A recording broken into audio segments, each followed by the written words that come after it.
I want to do a Proco work today. I'm doing a Proco work today because I found out something and I said I must expose it.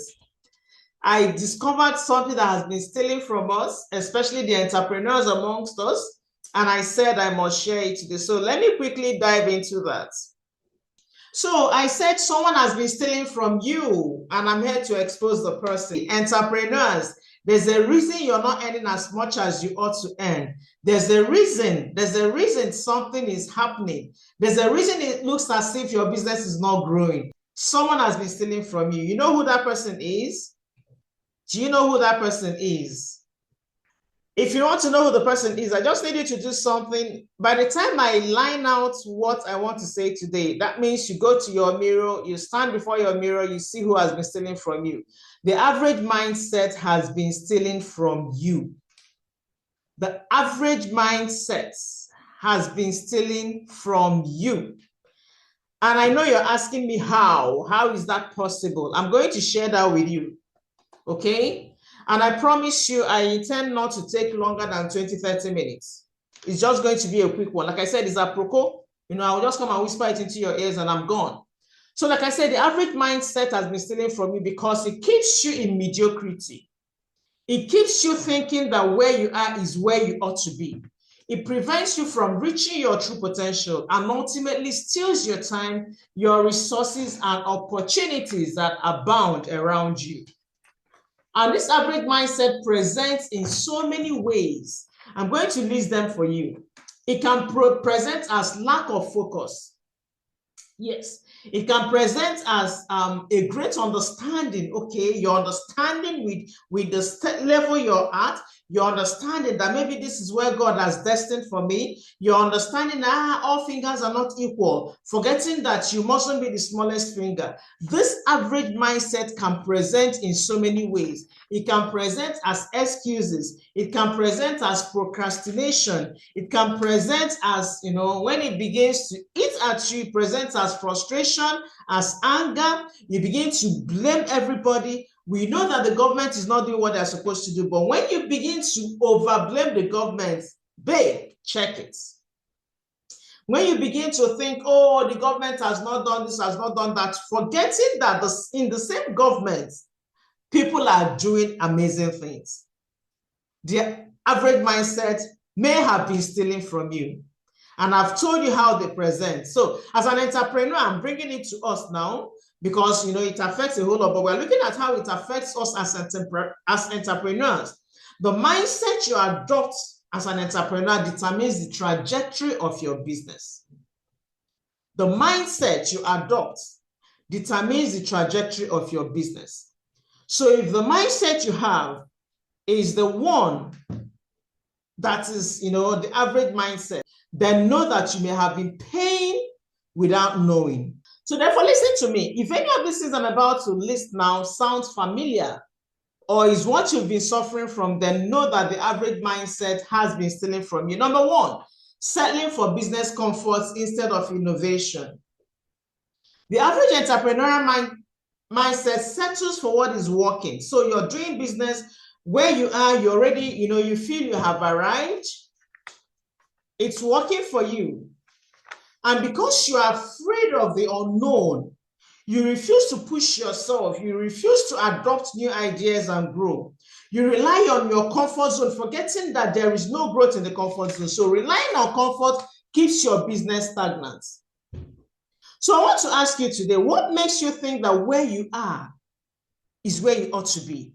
What makes you think that where you are is all there is to your business? I was discussing with my husband a couple of weeks ago, and he said something that shocked me, where we passed somewhere and he screamed. He was like, that when he entered Abuja in 1999, there was a restaurant where he used to eat. Lo and behold, we passed there under one staircase, and that lady was still at that venue, that restaurant, that exact place, 1999 till today. How many years? Why do you think she has stayed there? Do you think if she had pushed herself beyond where her mind could carry her, she wouldn't have excelled? 1999 till now is how many years? Do the calculation, she's still there. Why? Because she's relying on her comfort zone. She's relying on the one she has in her hand, and she's not willing and ready to step out of the comfort zone. And that kept her business stagnant. This is number one. If this is one of the things, you've been doing a business, your business is about one product, and you're scared of adding another product, you're scared of what your customers will say. Instead of you taking the action to actually do market research and find out, the average mindset may be stealing from you. Number two is fear of scaling. It goes with number one, and risk taking. We're not saying you should just jump around and take every kind of risk. We're talking about calculated risk. And that's why this one is an extension of the number one point I gave there. Fear of scaling. You are afraid of the unknown. You just want to maintain that one product that you know. My customers love this. Let me keep giving it to them. Forgetting that what is, in fact, what you don't know is far bigger than what you already know. And the more you know, the more you realize that you don't know. The money you need, the money that will make you wealthy is not in your hand. It's in the hand of your customers. And you must keep finding ingenious ways to get that money from them. If you cannot find ingenious ways to get the money from them, you remain stagnant. And that's why one of the things we talk about in the CEO Chick Academy is about scaling. And one vital part of scaling is growing a robust customer base. That is what I call the lifeblood of your business. If you don't have a way, if you don't have a system that ensures that you keep growing as a business, you keep scaling, you keep taking calculated risk that will expand you. That's why it is said that it's only in difficulty that you grow. Seriously, you remain stagnant. Number three is what? Focusing on short-term profit over long-term vision. I said I'll be very fast. In less 20 minutes or less, we are done. Is our proco we are giving today. Focusing on short-term profit over long-term vision. This can lead to underdeveloped brands, inconsistent revenue, and burnout. Real success comes from sustained long-term growth. So I want to ask you a question. What you're doing now, can you say that your business has a system that you can actually stand and in simple terms explain to your employee and they carry on from where you stopped? Can your business be understood by someone else, or is it in your head only? What you're doing, are you putting the short-term profit over the long-term vision? If you're called now and you're asked, where do you see yourself 5 years from now? Can you state it clearly where you see yourself 5 years from now? Some businesses cannot be scaled, and that's a problem. That's why if you're doing your business, if you have a business and the niche is very little, that it takes quite a short while for you to exhaust it, you may have to think outside the box and create a business that will be scalable. I'll treat this in detail, but I just wanted to give us this point now, so that you don't begin to experience burnout. Understand that real success, like I said, comes from sustained long-term strategy. So if you don't have a strategy, I need you to do something now. You go home and create a strategy that can be duplicated, because you want a business that will be able to, take him up. You want a business that will be able to take in more employees. If you don't have a system, how do you transfer that knowledge you have? If it's just in your head, if you're the smartest person in your team, then you don't have a scalable business. Number four is what? Limiting beliefs around business success. This one is key. This one has kept a lot of entrepreneurs grounded, believing that where you are is where you ought to be. The problem is at times we don't recognize limiting beliefs for what they are. I experienced this firsthand a couple of months ago. I never knew. I like to be vulnerable when I'm speaking to people. I like to share from my experience. I like to tell you the mistakes I've made, okay, and the lessons I've learned, so that you don't make the same mistake. So I became an entrepreneur in 2010, and I became a distributor with May & Baker. I became a distributor with Mortonic. I became a distributor with Bestie Noodles. When Mimi Noodles was about to phase out, I entered Bestie Noodles so that I could continue to supply to my, I don't want to go into that, to my corporate entities, corporate customers. So in 2017, I was introduced into another business, Connected Economy. And because I felt that, the saying, where focus is, energy flows, I wanted to be laser focused on this other business. I saw it as a business that could scale. Even though I was doing the other business, it was giving me 9 figures, multiple 9 figures, but I felt that it was localized to only Nigeria. I was supplying to all the secondary schools in FCT. Yeah, it was big, supplying all the food stuff. But I was asking myself, from FCT, I entered Niger State. But I saw it eventually as a business that was restricted to schools and all of that. And I was looking for how I could scale, enter a business that could take me to the global level, to the global stage. And I entered this other business. Then I thought, okay, they said where focus is energy flows. I felt that if I started that business along with this one, I was going to distract me from this other one. And even though people came to me, why don't you sell this business to me? Because I'm one that holds my integrity. I said, I don't know how you're going to, I don't want you to mess up my name. And I decided to close that other business to start this. And then in 2023, how many years? I think 5 years, I decided to launch out another business. And without realizing it, I was thinking of closing this other business again so I could focus. It took one of the coaches I work with to make me realize, and she asked me a question, is this a pattern? What makes you think that you cannot run all these businesses? What do you think a conglomerate is called? What makes you think you can't run all the businesses and succeed at them? Because they are all in the same industry. And that was when I realized that this may have been a limiting belief without me knowing it. So some of us, we feel that we don't have anything holding us back. We feel that we don't have any limiting belief in our lives. But then, without having a mentor, without having a coach who will see the blind spots, as I call them, you may have something sabotaging you. So what are the limiting beliefs you have in your business? So now as I speak to you, I know, and I'm running both businesses and they are both succeeding. That was something I would have closed thinking, okay, where focus is energy flows. I'm not saying you should spread your energy, but if your businesses are in one industry, then why can't you? So realize that you can play at any level if you can change your thinking. You need to challenge your belief system.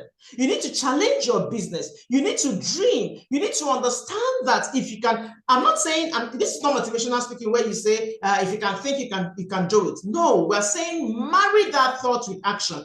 Now, you need to shorten the distance between the idea and execution. And the only way you can shorten the distance between your idea period, your ideation period and your execution period is by taking action to bet that idea.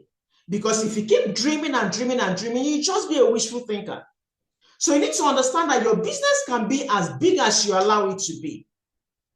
Limiting belief is a big one. It's one of the things that has kept entrepreneurs down. One of our recent students, I was very excited 2 days ago. I called her to check up on her and she told me, this was someone that never believed when I was speaking with her, all she was telling me was all the negativities, all the difficulties she was facing in her business. And when I called her to check up on how she was doing, she said that she was excited. She made in 1 month what she normally makes in 3 months. And I was excited. I said, what does that tell you? What does that tell you? You're as big as you can dream. As long as you're putting action behind your dream, only you can determine where you can get to. Seriously. There is no limit to what you can achieve. And number 5 is resistant to market changes. This one is key. This is key. Remember, I'm talking about what has been stealing from you and I as entrepreneurs. If you're not adaptable, the world we live in is an adaptable world.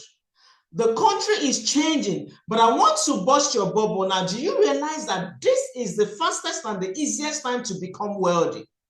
Most studies have shown that it is in difficult periods that millionaires and billionaires are born.